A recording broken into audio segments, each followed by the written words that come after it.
cabeza del feto va a constituir aproximadamente la mitad de la longitud coxoccipital. En estas semanas el crecimiento corporal va a acelerarse y ya para la semana 12 la longitud coxoccipital del inicio será el doble. La cara del feto será ancha, con los ojos separados y las orejas ubicadas en la posición más baja, además de que los miembros inferiores del feto serán más cortos respecto a los miembros superiores. Ya al final de la semana 12 aparecerán los centros de osificación primarios en el cráneo y huesos largos principalmente. Asimismo, en el extremo proximal del cordón umbilical observaremos las asas intestinales hasta mitad de la semana 10. Ya a la semana 11 estas volverán al abdomen.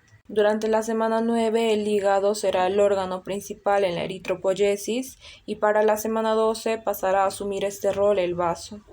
Finalmente, la formación de la orina se dará entre la semana 9 y 12. Para la semana 16 la cabeza será más pequeña respecto a la del feto de 12 semanas. Tendremos movimientos del feto que podrán ser visibles únicamente en estudios de ecografía. Para la semana 14 aparecerán los movimientos oculares lentos.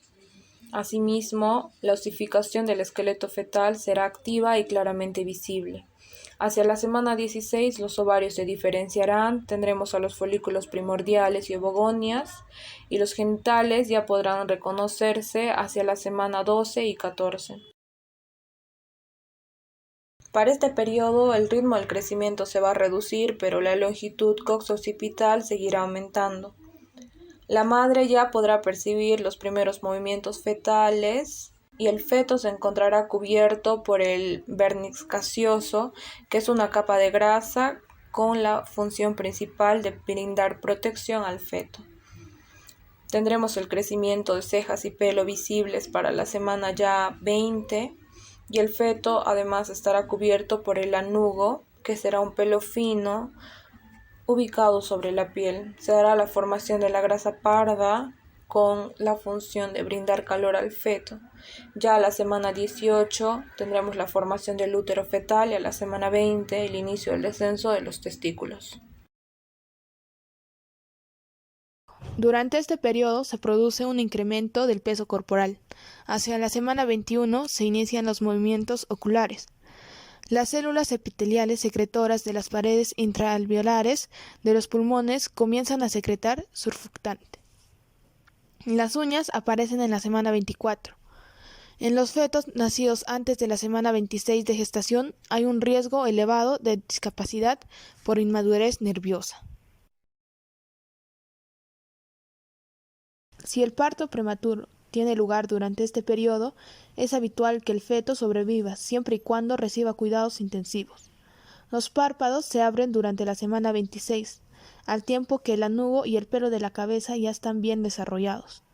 Durante este periodo aumenta la cantidad de tejido adiposo blanco hasta constituir aproximadamente el 3,5% del peso corporal.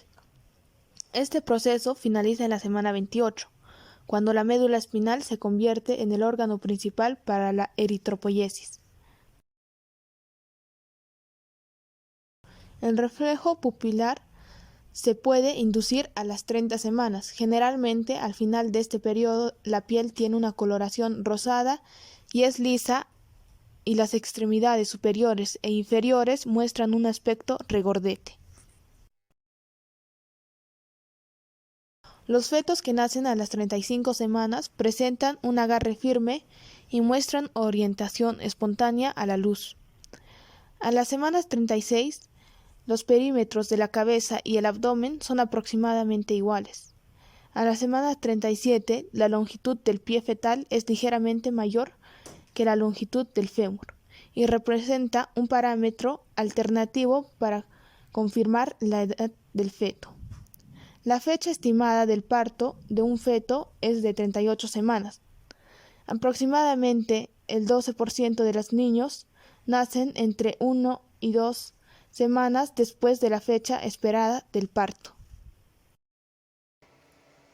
Continuando con la exposición de mis compañeros, me tocó hablar sobre membranas fetales. Las membranas fetales estarán constituidas por el corium, el amnios el saco vitelino y el alantoides.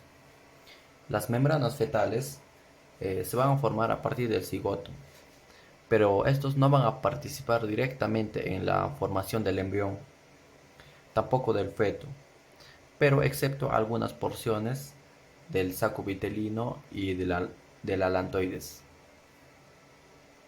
Por ejemplo, una parte del saco vitelino se va a estar incorporando junto al endodermo para estar formando el tubo intestinal primitivo. También una parte del alantoides se va a estar formando parte del cordón umbilical. Comenzaremos hablando sobre el corium.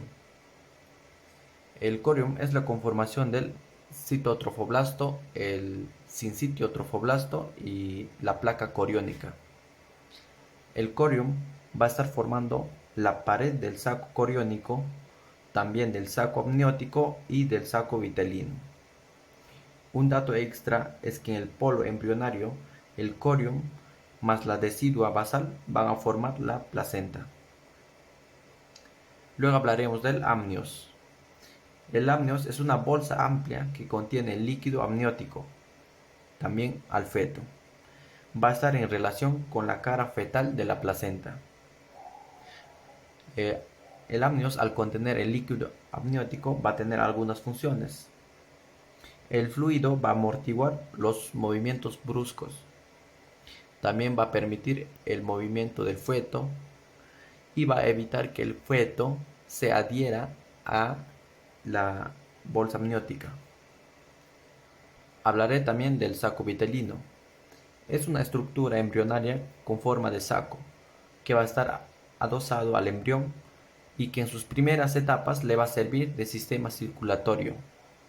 Pero luego, pasado la gastrulación, el saco vitelino queda suspendido y a partir del tercer mes comienza a degenerarse. Continuaré con el alantoides. El alantoides es un divertículo que se va a formar en la región posterior del saco vitelino y se va a extender hacia el interior del pedículo de fijación, para luego, posteriormente, formar parte del cordón umbilical. A modo de resumen diremos que la parte fetal de la placenta y las membranas fetales separan el feto del endometrio.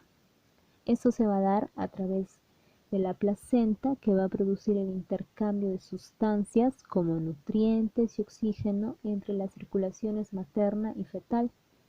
Los vasos del cordón umbilical van a comunicar la circulación placentaria a la fetal.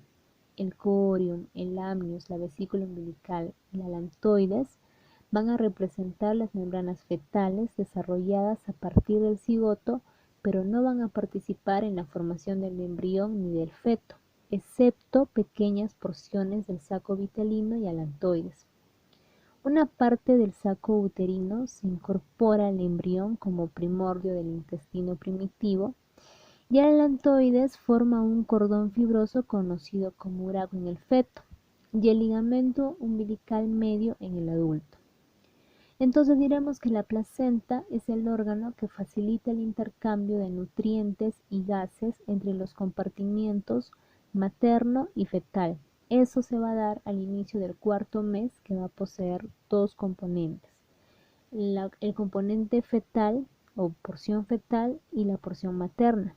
La porción fetal se va a desarrollar a partir del saco coriónico, que va a estar bordeada por la placa coriónica, y la porción materna va a derivar del endometrio, que va a estar bordeado por la decidua basal, cuya placa decidual está estrechamente integrada a la placenta. En síntesis diremos entonces que la placenta se va a iniciar en la parte inferior del cuerpo uterino, cerca del canal cervical. A la 11ª y a la 12ª semana ya la madre va a comenzar a tener un sangrado de color negro debido al comienzo de la emigración de la placenta, y a los 5 meses o 12 semanas la placenta se encuentra ubicada al fondo del cuerpo uterino, que es una posición normal.